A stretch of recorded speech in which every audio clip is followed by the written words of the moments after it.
Good morning, everyone. Today, I'm Dr. Sonal Jain. Today, we are going to take up the topic income under the head house property. Now, before starting the topic, let me give you the gist of this chapter. We have so much to cover under this particular chapter, house property, but due to time constraint, we'll be covering the gist and the brief of the house property income calculation. I'll be telling you the format of how to calculate the house property, and in that format, we will be putting our focus on how to calculate gross annual value. Now, to begin with this topic, as the name says, income under house property. So, the income is taxable if a person is having house property and he has given that house property on rental value to somebody else. It's not necessary that one should give the house property for rental purpose. One should use the house property for himself or herself, but if that person is having certain interest on borrowed capital, that person can claim interest and get it deducted from this format and get his negative income from this particular source of income, which will thereafter will be adjusted with other source of income for the person. To start with the topic, basis of charge. When such income is taxable under this particular head. Let us take an example. It says income is taxable under house property if the three conditions are being fulfilled. What are these three conditions? Let's have a look at it. The property should consist of any building or lands appertinent thereto. So basically there needs to be a structure of a building. If there is no structure of the building, only vacant plot of land, that land doesn't come under the category of house property. There needs to be a structure on the land. Then only it will be given the tag of house property.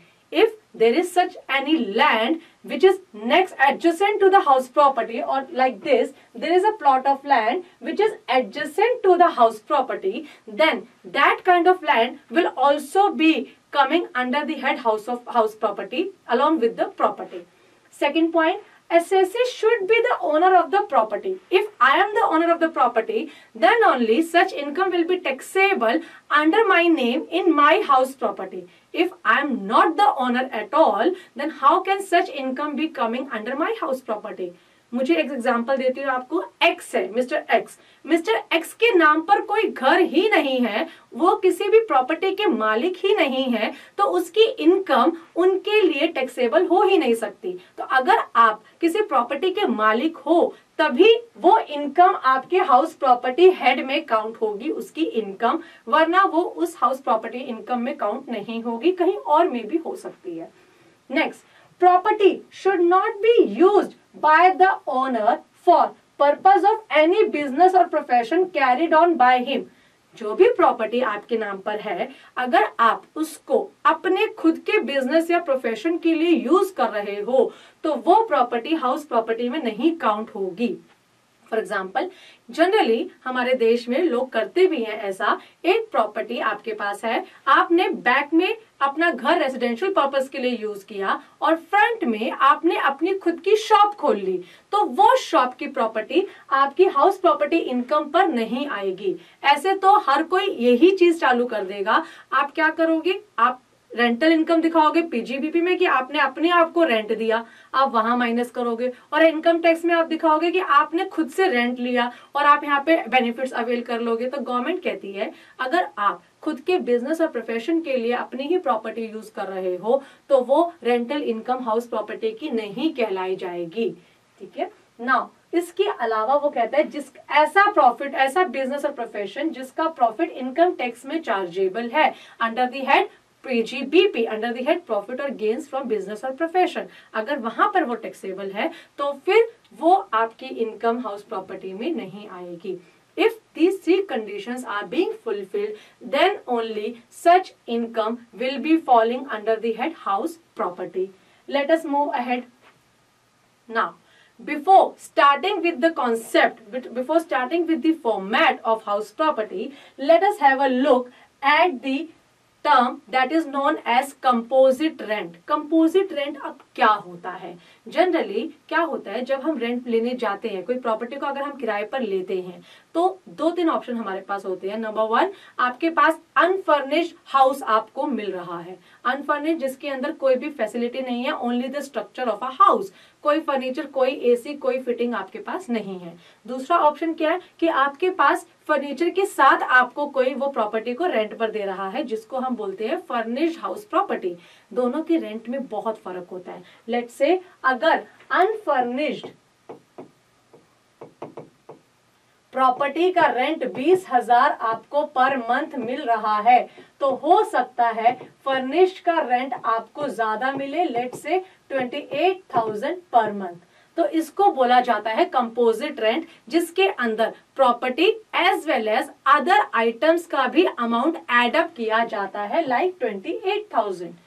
So if I am going to a particular owner, अगर मुझे घर लेना है, मैं किसी मालिक के पास गई, उसने कहा कि देखो आपके पास 2 ऑप्शन है। एक ऑप्शन है कि सिर्फ घर ले लो किराए पर, 20,000 रुपए महीना मैं चार्ज करूंगा। दूसरा ऑप्शन है कि मैं आपको बेड, सोफा, एसी सब लगा कर दूंगा, पर मैं 28,000 रुपए चार्ज करूंगा।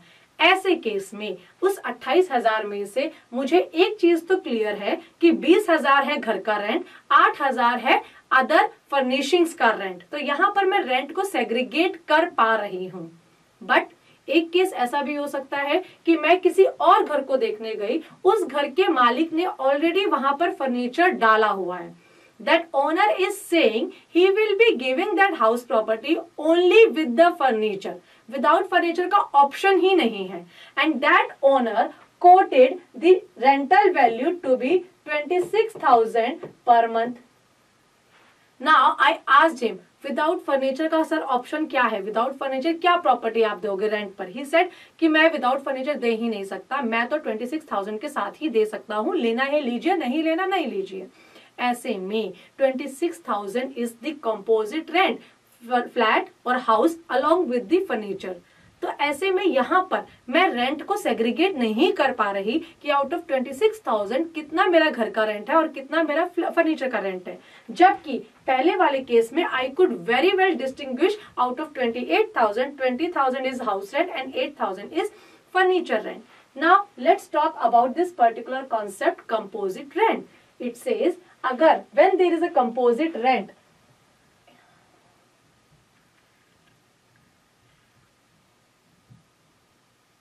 it says when there is a composite rent, जहां पर मिक्स होकर रेंट आया, which includes rent of building and charges for different services. One composite rent where building along with services you are getting like lift, like parking, like AC, then in that case you need to split the amount. Split the amount in which you will be finding out amount of the property as well as amount of the additional charges for the services you are availing. Rent को आपने split करना है. If after splitting जो भी आपका rental value है for the property वो आएगा house property के अंदर. Idea behind this of the government is कि हाउस प्रॉपर्टी के अंदर सिर्फ हाउस प्रॉपर्टी की ही इनकम जानी चाहिए, ना कि बाकी अदर सर्विसेज की इनकम।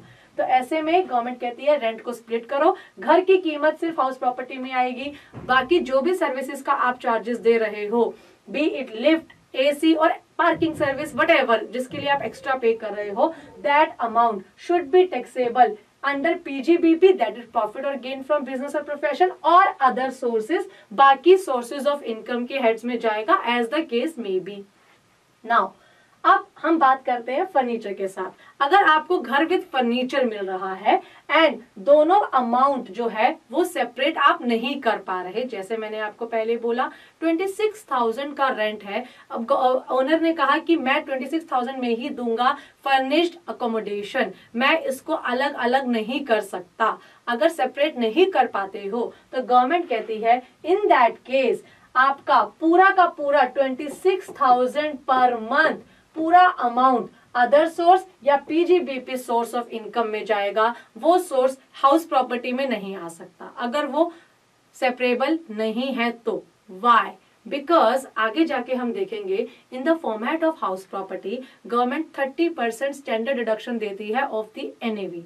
तो बेसिकली जितना आपने कमाया, जितना आपने रेंटल लिया, उसका 30% फ्लैट डिस्काउंट गवर्नमेंट दे रही है। तो गवर्नमेंट नहीं चाहती कि आप बाकी फर्नीचर और बाकी सर्विसेज के नाम पर डिस्काउंट अवेल करो। गवर्नमेंट कहती है अगर हम डिस्काउंट देंगे तो only in the name of house property, not for other services. That is the reason government ने कहा ठीक है सेपरेट कर सकते हो, बहुत अच्छी बात है, सेपरेट करो और उसको हाउस प्रॉपर्टी को हाउस प्रॉपर्टी में डालो, बाकी फर्नीचर वगैरह को अदर सोर्स या पीजीपीपी में डालो। बट अगर आप सेपरेट नहीं कर पा रहे हो तो उसको आप या तो पीजीबीपी या other source as the case may be वहां पर डालो, which is more suitable, but not in house property. House property का मतलब सिर्फ हाउस प्रॉपर्टी की इनकम के लिए ही है।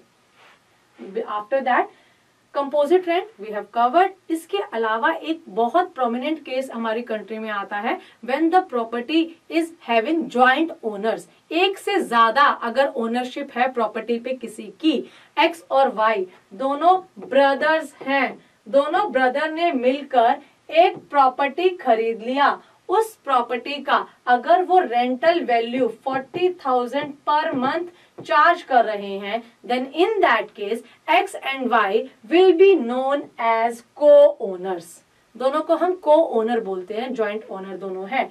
तो ऐसे केस में जब हम एक्स की इनकम निकालेंगे और वाई की इनकम निकालेंगे तो उस केस में कितनी इनकम कितने के में जाना चाहिए, दिस इज द क्वेश्चन।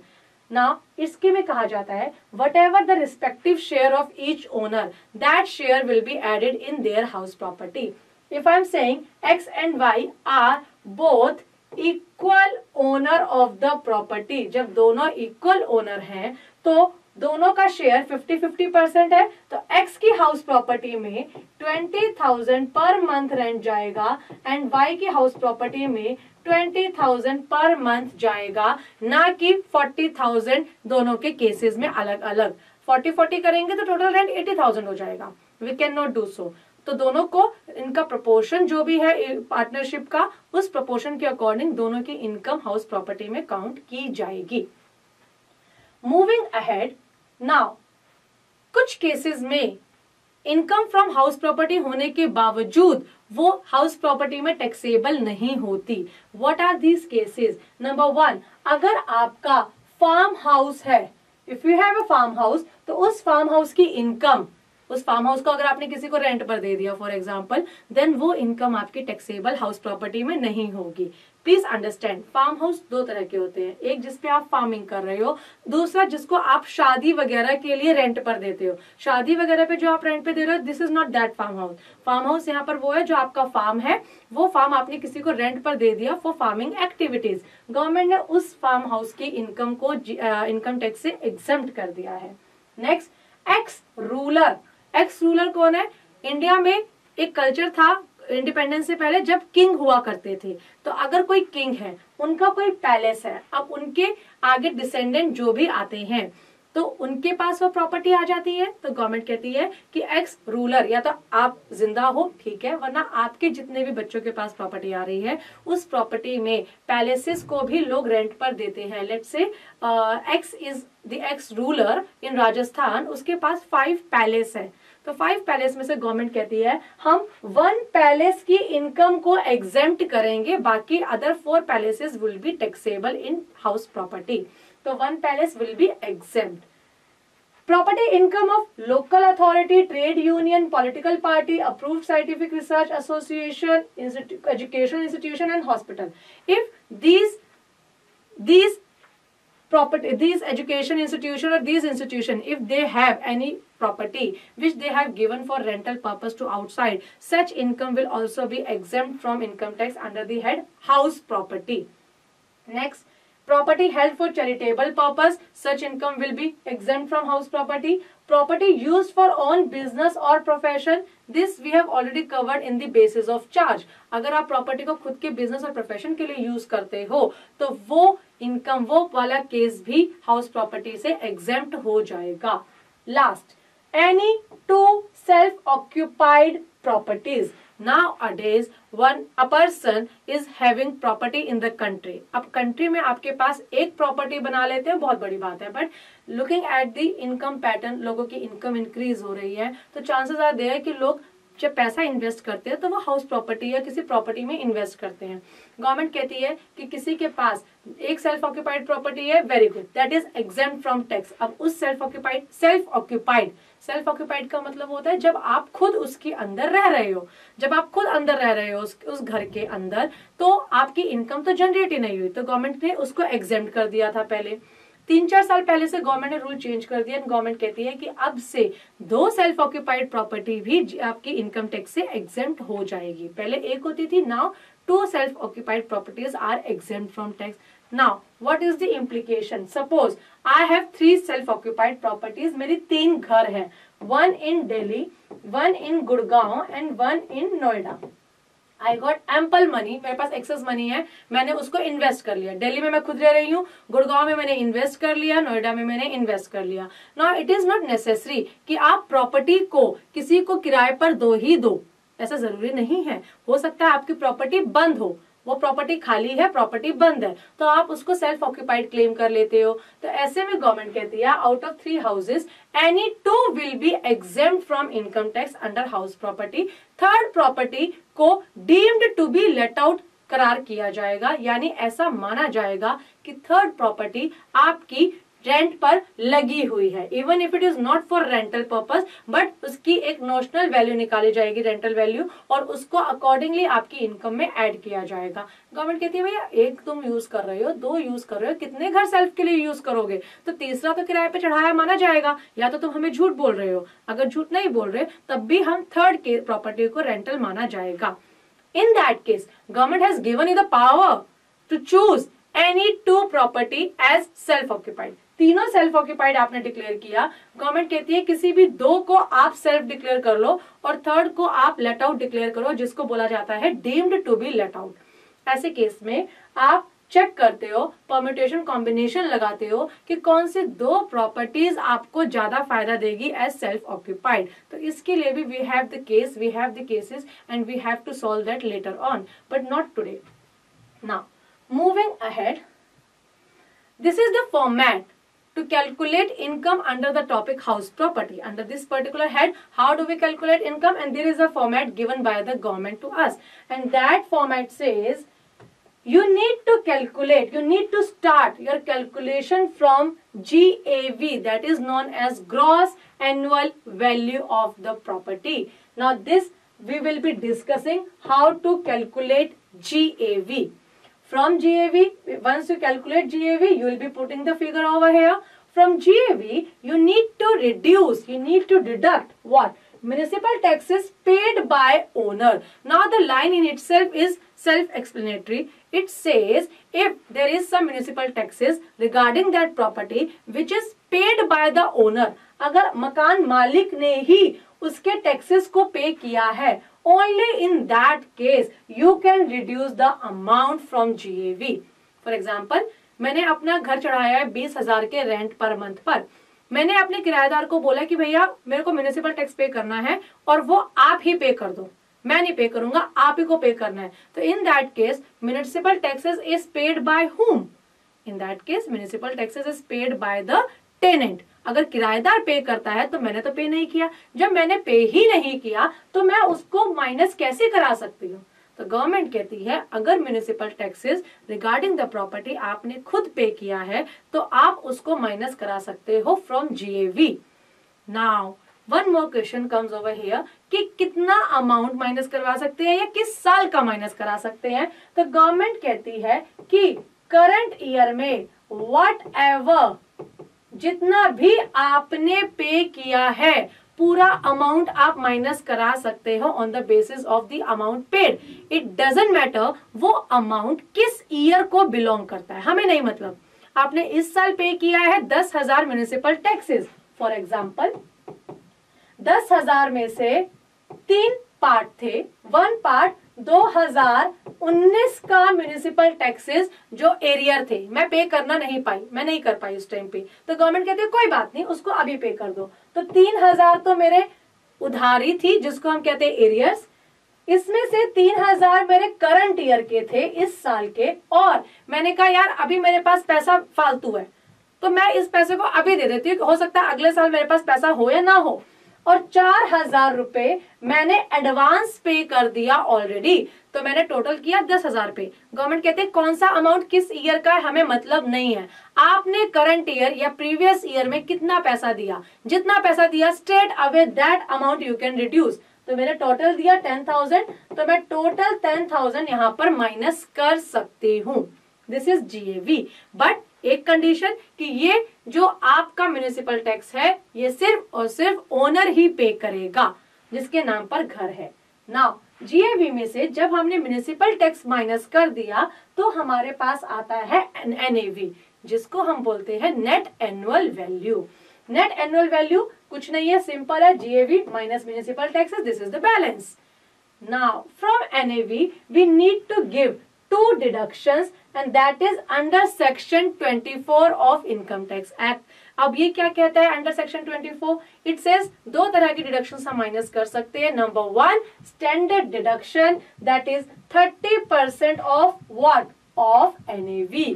जो भी आपका ऊपर बैलेंस आया था उसमें से 30% फ्लैट आप यहाँ पर लिखकर माइनस कर सकते हो। What is this? Why 30% deduction is given on NAV and why is it standard deduction? Government एक तरह से कहती है कि हम आपको 30% डिस्काउंट दे रहे हैं ऑन अज्यूमिंग कि आप जब घर किराए पे चढ़ाते हो तो आपके बड़े सारे तरह के खर्चे होते हैं, कोई रिपेयर करता है, कोई व्हाइट वॉश करवाता है, कोई अलग अलग खर्चे करवाता है। तो हम नहीं चाहते कि आप इतने सारे बिल रखो या इनका हिसाब किताब आप हमें दो, हमें नहीं चाहिए चिक चिक। आप फ्लैट 30% मान लो कि आपने खर्चा किया था उस किराए के घर को मेंटेन करने के लिए, तो गवर्नमेंट ने अज्यूम किया हुआ है कि 30% आपके छोटे मोटे खर्च होते हैं उसको मेंटेन करने के लिए, तो आप उसको माइनस कर लीजिए। Now this is standard deduction. Next is interest on borrowed capital. Now what is borrowed capital? आपने पैसा borrow किया है बाहर से, किस लिए? Either for purchasing the house or for constructing the house। अगर खरीदना नहीं है, कंस्ट्रक्ट नहीं करना, तो रेनोवेशन किया होगा, रिन्यू किया होगा, रिपेयर किया होगा, किसी भी काम के लिए। अगर घर को मेंटेन या खरीदने या कंस्ट्रक्ट करने के लिए अगर आप लोन लेते हो बाहर से, उस लोन पे आप इंटरेस्ट भी चुकाते हो, तो वो इंटरेस्ट आपका यहाँ पर माइनस हो सकता है। Now to go into the depth of this topic, we need one more lecture that we will be recording somehow later. Okay so यहाँ पर वो वाला इंटरेस्ट आप माइनस कर सकते हो। 2 पार्ट में डिवाइडेड है। नंबर 1 करंट ईयर का क्या इंटरेस्ट है and number 2 pre construction, construction complete होने से पहले कितना आपका इंटरेस्ट था। दोनों के calculation separately we do and then we put the amount over here. So we need one more full 1 hour lecture on this that will be covering up later on. Now interest on borrowed capital आपने minus किया, उसके बाद ये दोनों चीज जब आप minus कर रहे हो from NAV you get a balance. That balance could be positive और negative, whatever the balance may be, that is known as income from house property. So this is the format of calculating house property. 2 things which we have not discussed in detail over here. Number 1 GAV, ये अभी हमने detail में नहीं किया। Number 2 interest on borrowed capital. Other than that हमने सारे aspect यहीं पर कवर कर लिए हैं। So in today's lecture I am gonna tell you how to calculate GAV only. Now to go ahead GAV, there is a procedure to calculate GAV। GAV calculate करने से पहले let me tell you 4 terms. What are these 4 terms? These 4 terms are MV, that is known as municipal value, which is mentioned in the formulas only. FR, that is fair rent. SR, that is actual rent, and then SR, that is standard rent, and AR, that is actual rent. ये 4 terms को समझना बहुत जरूरी है to calculate GAV. Now what are these 4 terms? एक एक करके लेते हैं। Let us take an example. एक मेरी हाउस प्रॉपर्टी है, इस प्रॉपर्टी को मुझे किराए पर चढ़ाना है, रेंटल वैल्यू मुझे डिसाइड करनी है इस प्रॉपर्टी की, उसको हम GAV बोलते हैं। अब GAV को कैलकुलेट कैसे करते हैं? Depending on 4 values. Number 1 municipal value. Now जब आपने municipal tax, property tax government को दिया, आप MCD को म्युनिसिपल टैक्स देते हो, तो MCD हर एरिया का प्रॉपर्टी वैल्यू भी रखती है कि हर इस एरिया का रेंटल वैल्यू क्या है, उस पर्टिकुलर एरिया का रेंटल वैल्यू क्या है। तो MV is something decided by the authorities. Authority ने डिसाइड किया कि आपका घर 18,000 रुपए महीने का किराए के लिए है। उन्होंने आपके घर की वैल्यूएशन कर ली है कि इस घर की वैल्यू 18,000 रुपए महीने का किराया है। This is MV। What is then FR? FR is fair rent. Fair rent को हम बोलते हैं कि आपका मार्केट रेट क्या है, आप ही की लोकेलिटी में, आप ही के नेबर ने जिसका सेम घर आपके जैसा है उसने कितने में रेंट पर दिया है, that is known as fair rent. Let's say municipal party ने बोल दिया कि 18,000 रेंटल वैल्यू आना चाहिए, पर मेरे पड़ोसी ने 20,000 रुपए में घर किराए पर चढ़ा रखा है ऑलरेडी। अब बीइंग नेबर मुझे भी चाहिए यार, जब उसने 20,000 का चढ़ाया तो मैं भी 20,000 का चढ़ाऊंगी, तो ये एक कॉम्पिटिशन आ जाता है। तो 18,000 municipal value, 20,000 fair rent. Standard rent क्या है? स्टैंडर्ड रेंट एक स्टैंडर्ड रेंट एक्ट के थ्रू आता है। वो कहता है कि भैया आपका rent, this is to protect the interest of the tenants, भाई मकान मालिक मनमानी ना करे, तो गवर्नमेंट ने स्टैंडर्ड रेंट एक्ट के थ्रू बोला है कि there should be an upper limit, इससे ज्यादा रेंट नहीं जाना चाहिए आपकी प्रॉपर्टी का। तो स्टैंडर्ड रेंट एक्ट ने हर एरिया का डिसाइड कर रखा है एक्ट के थ्रू, और नोटिफिकेशंस के थ्रू वो चेंजेस करते रहते हैं। उन्होंने बताया for example a particular area, इस घर का रेंटल वैल्यू 21,000 रुपए से ज्यादा नहीं होना चाहिए। This should not be, but it could be, लोग कर भी सकते हैं, ज्यादा करोगे तो आप कॉन्सिक्वेंस फेस करोगे, that is not a problem. तो उन्होंने कहा it should not cross that. तो ये स्टैंडर्ड रेंट आ गया। तो मैंने क्या बताया अभी तक, 18,000 म्युनिसिपल वैल्यू, 20,000 पड़ोसियों का रेट, 21,000 मेरा स्टैंडर्ड रेंट कंट्रोल एक्ट के थ्रू आ गया। अब आता है AR, that is actual rent. मैंने असलियत में कितने का घर अपना किराए पर चढ़ाया है। नाउ इन रियलिटी मैंने 22,000 पर मंथ चार्ज किया है, तो this 22,000 is my actual rent. Now very quickly I am revising it. 18,000 municipal value के अकॉर्डिंग आया है, 20,000 पड़ोसियों का रेट है, 21,000 स्टैंडर्ड रेंट कंट्रोल एक्ट ने बताया है, एंड 22,000 में मैंने सच में किराए पर घर चढ़ा दिया। इन चारों वैल्यू से हम निकालते हैं GAV। नाउ अगर इन चारों वैल्यू को मैं सेग्रीगेट करूं तो what is the most realistic amount? AR यानी एक्चुअल रेंट सबसे रियलिस्टिक है, बाकी तीनों आपके फिक्शनल अमाउंट है जिसको डिक्लेयर किया गया है, बट इन रियलिटी AR चल रहा है। तो इन तीनों को मिलाकर हम निकालते हैं ER, that is known as expected rent. तो एक्सपेक्टेड रेंट पहले निकालेंगे हम, which is based on municipal value, fair rent, standard rent. ये तीनों को मिला के हम निकालते हैं expected rent. Then expected rent और एक्चुअल रेंट को हम आपस में करते हैं compare. Now to start with, again मैं दोबारा लिख रही हूं यहाँ पे, municipal value 18,000 per month, fair rent था मेरा 20,000 पर मंथ, स्टैंडर्ड रेंट है 21,000 पर मंथ, और एक्चुअल रेंट है मेरा 22,000 पर मंथ। पहले तो इन तीनों से मुझे निकालना है ER, और ER कैसे निकलता है? ER कहता है, पहले मैं अपना वर्जन बताती हूँ, then will go to the formulas. ER कहता है म्युनिसिपल और फेयर दोनों में से हाई वैल्यू कौन सी है, पिक वन हाई वैल्यू।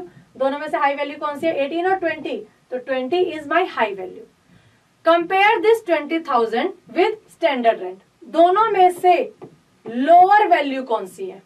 20 और 21, लोअर कौन सा है? 20। तो my expected rent is coming out to be 20,000 per month. This is my expected rent. अब देखते हैं फॉर्मूला। वो कहता है म्युनिसिपल और fair whichever is higher, municipal 18, fair 20, whichever is higher 20, that subject to standard rent. Subject to का मतलब वो स्टैंडर्ड रेंट से ज्यादा नहीं होना चाहिए। मैं यहां पर भी लिखती हूँ म्युनिसिपल और फेयर 18 के और 20 के, विच एवर इज हायर 20 के। तो बाहर निकल गया है 20 के, आई एम पुटिंग 20 के ओवर हियर, 20 के और स्टैंडर्ड रेंट विच इज 21 के, विच एवर इज लोअर, दोनों में से लोअर क्या है? 20 के। Now expected rent is 20,000। Step 1 clear. Second step कहता है एक्चुअल रेंट जो आपको मिला या मिलने वाला है, ठीक है, पूरे साल का या महीने का, जैसे भी आप निकाल सकते हो। If you are doing monthly तो मंथली को बाद में 12 से मल्टीप्लाई करना है, if you are doing annually तो पूरा एनुअल टोटल अमाउंट लेना है। Formula way of doing it should be same for both the things. दोनों में या तो मंथली लो, दोनों में एनुअली लो। एक्चुअल रेंट कितना है मेरा 22,000 रुपए महीना minus unrealise rent if any. अगर कोई अनरियलाइज रेंट है तो उसको आप माइनस कर सकते हो। Now what is unrealise rent? Unrealise rent is that rent जो आप रिकवर कर ही नहीं पा रहे टेनेंट से। आपने घर तो किराए पे चढ़ा दिया बट टेनेंट ने किराया ही नहीं दिया। अब टेनेंट ने 1 महीने किराया नहीं दिया, उसने कहा सर अगले महीने। मैं अगले महीने गई 2 महीने का दे दे, वो कह रहे सर अगले महीने 3 महीने का हो गया, वो दे ही नहीं रहा। तो ऐसे में कैन आई से इट्स अनरियलाइज? नो। गवर्नमेंट कहती है अनरियलाइज 3 तरीके पे होता है, 3 स्टेप का होना जरूरी है अनरियलाइज रेंट को डिक्लेयर करने के लिए। वो क्या है? नंबर 1, आपका proper documentation, bona fide documentation agreement होना चाहिए। इसका मतलब कोर्ट का अग्रीमेंट होना चाहिए। नोटरी पब्लिक वाले रेंटल वैल्यू को गवर्नमेंट नहीं रिकॉग्नाइज करती, तो प्रॉपर कोर्ट का एग्रीमेंट होना चाहिए रेंटल प्रॉपर्टी का। नंबर 2, आपने उसको रेंट को रिकवर करने के लिए एक्शन लिया होना चाहिए। क्या एक्शन लोगे आप उसको घर से निकाल दो, घर खाली कर मेरा, अगर तो रेंट नहीं दे रहा तो। ये थोड़ी ना कि वो घर में बैठा हुआ है और आप कह रहे नहीं जी ये अनरियलाइज रेंट है। नो, आप उसको अनरियलाइज नहीं कह सकते क्योंकि चांसेस आर देयर कि वो बंदा आपको 1 या 2 महीने बाद वापस आके पैसा दे सकता है, तो वो अनरियलाइज नहीं हुआ। अनरियलाइज मतलब आपने साम दाम दंड भेद सब कर लिया बट वो रेंट आपको नहीं मिला, तभी आप उसको अनरियलाइज रेंट बोलते हो। अगर अकाउंटिंग की बात करें तो एक तरह का बैड डेट, जिसमें आपको पैसा मिलने का स्कोप ही खत्म हो गया। तो आपने सारे हथकंडे अपना लिए, आपने उससे घर खाली करा लिया। नॉट ओनली घर, अगर आपकी वो 1 से ज्यादा प्रॉपर्टी किराए पर लेके बैठा है तो मेक श्योर सारी प्रॉपर्टी से उसको खाली करवाओ, सबसे उसको निकलवा दो। आपने उसके अगेंस्ट लीगल एक्शन लेना चाहिए, उसके अगेंस्ट केस करना चाहिए। अगर कोर्ट में खड़ा होकर उस बंदे ने बोल दिया कि भैया I am insolvent, I can not पे, तब जाके वो अनरियलाइज रेंट बनेगा। मतलब आपने सब कर लिया और हर कोशिश आपकी नाकाम हो गई, तब वो अनरियलाइज रेंट कहलाता है। तो अगर कोई अनरियलाइज रेंट है तो आप यहाँ पर उसको माइनस कर सकते हो। अभी आई एम अज्यूमिंग इट इज 0, तो 0 करके मेरी वैल्यू आ गई 22,000। स्टेप 3 कहता है कि 1 और 2 की वैल्यू को कंपेयर करके हायर वैल्यू निकाल लो। 1 से वैल्यू आई 20,000, 2 की वैल्यू है 22,000, दोनों में से हायर कौन सा है 22,000। This is my winning amount in this particular step. 22,000 अभी तक मेरा एक सिंगल वैल्यू मिल गया है ना। वो कहता है कि हो सकता है पूरे साल में आपका घर कभी खाली भी रहा हो, जरूरी तो नहीं है कि 12 के 12 महीने हर रोज मेरा घर किराए पे चढ़ा था। हो सकता है कि मेरा टेनेंट 1 जुलाई में खाली कर गया, 2 महीने मेरा घर खाली रहा, फिर मेरा घर किराए पे चढ़ा, तो टेक्निकली पूरे साल में मेरा घर 10 महीने के लिए किराए पर था, 2 महीने खाली थे। ठीक है, तो ऐसे में वैकेंसी का लॉस आप यहाँ माइनस कर सकते हो क्योंकि आप पूरे साल का निकालते हो। अभी क्योंकि हम मंथली निकाल रहे हैं, I am assuming it to be 0। वो कहता है फिर लॉस ड्यू टू वैकेंसी आप 0 ले लो। स्टेप 3 जो कि 22,000 था, इसमें से लॉस ड्यू टू वैकेंसी जो अभी 0 है उसको माइनस करो, ये आपकी जीएवी की वैल्यू आ गई। तो दिस इज मंथली बेसिस, आप इसको एनुअली भी कर सकते हो। Now let me give you the brief of this formula again. हम क्या करेंगे, म्युनिसिपल वैल्यू और fair rent whichever is higher, जो भी अमाउंट आया उस अमाउंट को हम पुट करेंगे इधर और कंपेयर करेंगे स्टैंडर्ड रेंट से विच एवर इज लोअर। जो आंसर आया वो हो गया expected rent. Then actual rent में से अनरियलाइज्ड रेंट माइनस करेंगे और जो भी वैल्यू आएगी मेरी एक्चुअल रेंट आफ्टर दिस, दोनों का कंपेयर करेंगे whichever is higher, that would be my GAV. अगर वैकेंसी 0 है, अगर वैकेंसी है तो लास्ट में वैकेंसी को माइनस करेंगे। Now to take an example how to do this, let us look at this example. It says step 1 yes, this is the case. यहां पर अब हम लेते हैं municipal value, fair rent, standard rent, actual rent, unrealised, loss due to vacancy and municipal taxes paid, सब दिया हुआ है मुझे। तो हम यहाँ पे सिर्फ जीएवी निकाल के देखते हैं अभी के लिए। म्युनिसिपल वैल्यू और fair whichever is higher, दोनों में से कौन सा हायर है 180, दिस और standard rent whichever is lower. तो expected rent is coming out to be 1,60,000 for this case. Actual rent देखते हैं, एक्चुअल रेंट इज 170, अनरियलाइज्ड 0, तो मेरा एक्चुअल रेंट कितना बन गया 170 ओवर हियर। दोनों को कंपेयर करेंगे, विच एवर इज हायर, तो 170 जीत गया। इसमें से लॉस ड्यू टू वैकेंसी अगर है तो माइनस करेंगे। मैंने देखा 10,000 लॉस ड्यू टू वैकेंसी है, इसको मैंने माइनस किया, मेरा GAV आ गया 1,60,000। This we can see over here. As per step मैंने एक एक वैल्यू को डाला है और एक एक वैल्यू को पुट करके GAV निकाला है। Now for you to do we have 3 more cases. आप इन तीनों को सॉल्व करके देखो and please tally your answer with this solution. You will be getting the same answer. Thank you for this lecture. Next lecture maybe when we will be recording, we will try to record interest on borrowed capital. That's all for today. Thank you.